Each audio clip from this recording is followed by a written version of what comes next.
is Robin Pottorff, and I am a U.S. Army veteran. I was born in a small town in northeastern Pennsylvania. We called it the Poconos growing up, and 4 children, my mom and dad.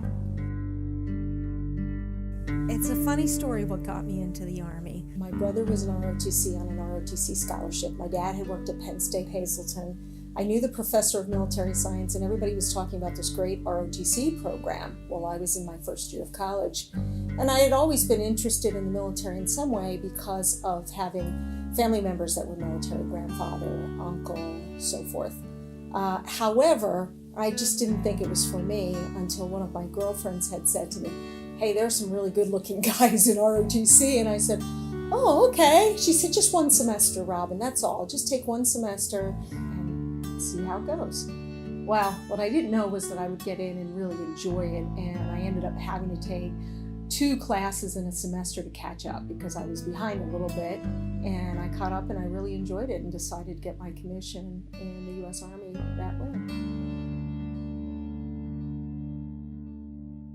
I was medical service corps, so I was commissioned as a medical service corps officer, but I was trained in training, supply, safety, and human resources. I thought I was going to be a social worker, having a bachelor's degree in behavioral sciences. I thought, great, the Army needs social workers, no doubt. Well, when I got in, there was a moratorium on social workers, so that master's in social work didn't come, but a master's in personnel and human resources development did later on down the road.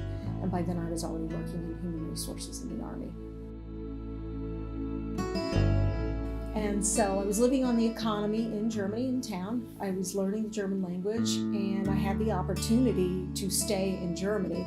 I was really needed in Germany to work with the German Bundeswehr and in the Krankenhauses, the German hospitals, the Krankenhauses, and with the German Bundeswehr, the air and ground ambulance folks, as well as with the Air Guard, the Army National Guard, Air Force, U.S. Army Active, so forth. And I was working right on the flight line, coordinating all the medevacs. When a document would come in, a manifest it was called, came in with an aircraft and patients, we would know ahead of time who was coming in, but sometimes someone would change en route, and so we would have to change them where they were going on the manifest. So instead of going to launch to a regional medical center further away, maybe we needed to send them to Wiesbaden or Frankfurt. So that was my decision.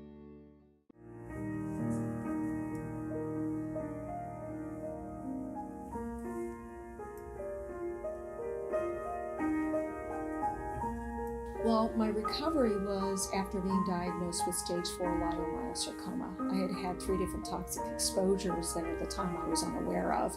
Now later on, all these years later, I found out about them. And unfortunately, leiomyosarcoma is an environmental cancer that I acquired in stage 4 in 2015. So my recovery regarding the VA came when I was at Johns Hopkins Hospital, and I was having flashbacks, nightmares, and hallucinations, and a lot of different problems related to reliving situations over and over in endless technicolor, full color loop, 24 hours a day, 7 days a week. It was making it very difficult for my getting stronger from the cancer treatments. I was having chemotherapy, then radiation, then surgery, having some radiation repeated, some chemotherapy, a different chemo. So having all those hallucinations and those things going on in my head were not helping my healing, so I was going to counselors via the VA.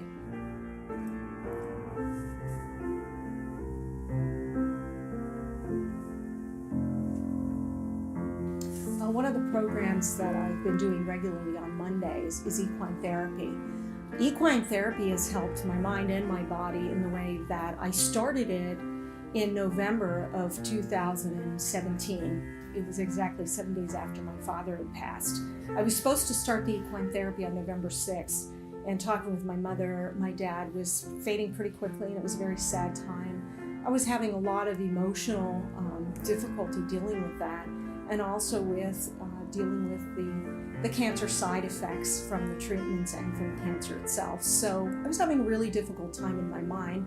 I was also having difficult times with my body in terms of neuropathy, tremors in my left arm, but the neuropathy in both legs and both hands and arms. Really needing to balance myself better and not fall so much. loaded with black and blue marks from falling so often, and having a lot of weakness, muscle weakness. So doing the equine therapy was an opportunity for me starting on November 13th.